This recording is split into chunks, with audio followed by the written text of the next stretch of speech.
Joko Chandra, Pak Mahfud sebagai Menko Polhukam langsung melontarkan wacana mengaktifkan kembali tim pemburu koruptor. Apakah kemudian itu ada kaitannya dengan ketidakmampuan aparat penegak hukum kita untuk bisa membawa pulang Joko Chandra dan juga buron korupsi lainnya, Pak?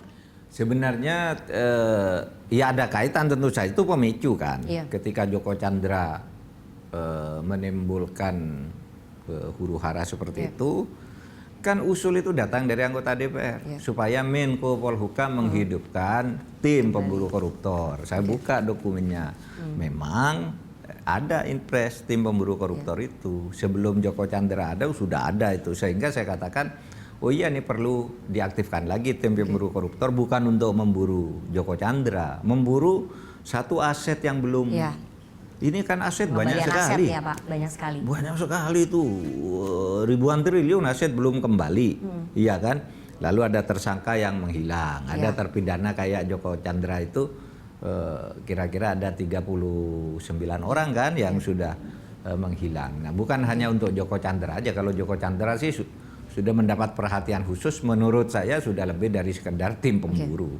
Seberapa serius sebetulnya pemerintah ingin mengaktifkan kembali tim pemburu koruptor? Apakah dalam waktu dekat atau ini hanya untuk sebagai ancaman ataupun wake up call kepada institusi penegak hukum yang lainnya supaya bekerja lebih cepat begitu, Pak?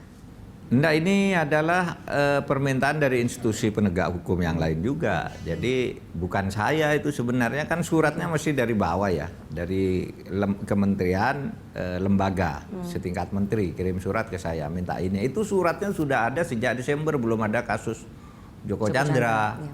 Dan saya ngirimkannya juga di bulan Desember dan Presiden sudah menyetujui pada tanggal 17 Januari jauh sebelum ada Joko Chandra gitu. Oh, Presiden sudah setuju? 17 Januari sudah. Izin prakarsanya itu sudah 17 Januari sudah saya kantongi. Tapi kan terus kemudian seharusnya Februari selesai, terus muncul COVID. Kita pelan-pelan aja nangani COVID dulu gitu. Artinya tim pemburu koruptor memang sudah disetujui oleh Presiden ya Pak ya? Iya, impresnya sudah ada, prakarsa impresnya sudah turun dari tanggal 17 Januari. Jauh sebelum ada Joko Chandra gitu. Dan itu yang minta adalah Kejaksaan Agung agar segera diaktifkan kembali karena banyak aset-aset yang ini harus kami segera buru kembali gitu. Soal Joko Chandra mau lama atau enggak, ya kita tunggu. Tetapi yang penting tindakan ke dalam nih, kepolisian kita tunggu, Kejaksaan Agung kita tunggu, Kemenkumham kita tunggu, semua tunggu ke dalam nih, penertiban ke dalam. Dengan catatan ada 3 tadi, ini limbah lama, yang kedua menyangkut lembaga di luar eksekutif, menyangkut luar negeri. Nah ini kita tertibkan. Oke, kita lihat nanti bagaimana ya Pak ya pelaksanaan dan juga implementasinya di lapangan. Masih soal hukum Pak, karena di bawah koordinasi Kementerian Bapak itu banyak persoalan. Salah satunya yang menjadi sorotan kemarin juga sampai ramai di media sosial soal vonis penyiram Novel Baswedan. 2 terdakwa penyiram Novel Baswedan hanya divonis 1,5 dan juga 2 tahun penjara. Sebagai Menko Polhukam, Anda melihat ini vonisnya memang sudah memenuhi unsur keadilan atau memang ada yang janggal Pak? Begini, kalau urusan puas tidak puas itu bisa bermacam-macam. Ada orang yang menyanggap itu kok kecil sekali vonisnya. Ada yang bilang itu harus dibebaskan aja dan sebagainya. Oleh sebab itu sudah masuk pada soal pembuktian. Presiden juga menanyakan tuh kepada saya, gimana tuh Pak Mahfud? Kok sepertinya menjadi masalah orang nyiram orang gitu kok segitu. Saya bilang Bapak ndak boleh ikut campur, saya ndak boleh ikut campur. Karena itu sudah teknis pengadilan, pembuktian gitu. Itu biar hakim aja yang menentukan gitu. Saya bilang begitu pada Presiden. Ya Presiden memang bertanya karena arahnya seakan-akan ini Presiden yang meminta menuntut. Kalau masyarakat yang tidak tahu, menganggapnya itu pemerintah, itu kan nanti urusan pengadilan, ada proses-proses pembuktian sendiri kan. Nanti hakimnya kan mempertimbangkan. Kalau mau naik banding lagi, nanti hakim mempertimbangkan lagi. Tapi artinya Presiden punya perhatian ya di kasus persidangannya Novel Baswedan, karena sampai yang saya dengar Presiden sampai curhat ke Anda karena dibully di media sosial. Betul. Tapi apa yang dilakukan oleh Presiden? Karena gini Pak, kalau kita lihat dia banyak kasus-kasus penyiraman terhadap warga negara yang lain itu vonisnya lebih tinggi begitu loh Pak. Betul. Jadi Presiden tahu itu. Jadi dibilang Pak Menko bagaimana ini katanya urusan Novel Baswedan ini. Saya loh yang dibully orang gitu. Seakan-akan saya ikut campur mengatur. Lalu presiden tahu orang yang menyiram istrinya dengan air aki dihukum sekian tahun, yang ini 12 tahun, yang ini tahu presiden. Ini kenapa Novel Baswedan? Tanya beliau. Nah, Bapak itu urusan teknis hukum. Nanti akan saya tanyakan ke yang bersangkutan, tapi batasnya Pak Presiden maupun saya tidak boleh ikut campur. Itu urusan pembuktian dan urusan keyakinan hakim nanti. Kewajiban Bapak menghadirkan terdakwa itu sudah selesai. Soal hukumannya sudah urusan proses peradilan dan pembuktian. Saya sudah bilang begitu pada Presiden. Jadi beliau juga mengikuti itu. Kalau ada hal itu saya ditanya mesti. Yang aneh-aneh di bidang hukum itu pasti ditanya.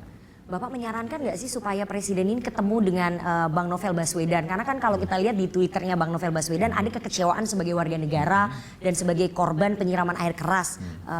Ada rencana untuk bisa mempertemukan Presiden dengan Pak Novel Baswedan?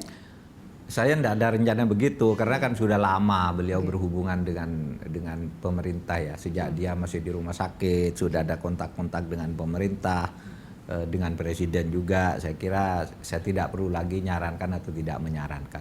Udah lama kan, udah hampir 2 tahun ya masalahnya. Dan komunikasi itu jalan terus. Komunikasi itu jalan terus. Komunikasi antara? Ya pemerintah, antara presiden dengan pihak Novel Baswedan. Itu sudah jauh sebelum saya jadi menteri kan udah jalan itu. Gitu. Tapi Pak Mahfud, Anda sebagai Menko Polhukam percaya tidak sih 2 terdakwa tersebut adalah aktor utama dari penyiramannya Bang Novel Baswedan? Saya tidak boleh masuk bicara ke soal itu. Biar aja pengadilan nanti, dan rakyat boleh yang mau percaya silakan, yang mau tidak percaya silakan. Yang penting nanti apa putusan pengadilan, apa pertimbangan hakim itu saja diikuti. Kan di situ ada yang meragukan ini, yang meyakinkan ini, silakan aja. Saya kalau saya masuk ke situ berarti saya ikut ke dunia peradilan, enggak boleh. Kalau dulu saya belum jadi menteri saya berani bicara macam-macam. Berlawanan dengan opini publik boleh, berlawanan dengan opini pemerintah saya lakukan, tapi sekarang saya pemerintah. Jadi kalau saya punya sesuatu ada salurannya sendiri. Tadi kan Pak Mahfud sempat mengkritisi ataupun memanggil semua pejabat-pejabat institusi hukum untuk kasusnya Joko Chandra, termasuk dengan kepolisian ya, Kabar Eskrim bahkan dipanggil. Ini Bang Novel Baswedan mempercayai bahwa ada jenderal polisi aktif yang kemudian terlibat dalam kasusnya. Kasusnya siapa? Kasus penyiramannya Bang Novel Baswedan. Kan sudah ke pengadilan, dia boleh bicara ke pengadilan soal itu kan sudah. Artinya ketika saya jadi menteri itu kan proses Novel Baswedan sudah berjalan kan, akhir tahun kan udah masuk. Ini tersangkanya. Nah, silakan diadu di pengadilan. Kalau ada orang lain dan sebagainya itu kan nanti hakim. Hakim kan bisa memerintahkan ini dipanggil, ini kan sudah sering begitu. Nah, Novel Baswedan bisa bicara begitu, tidak.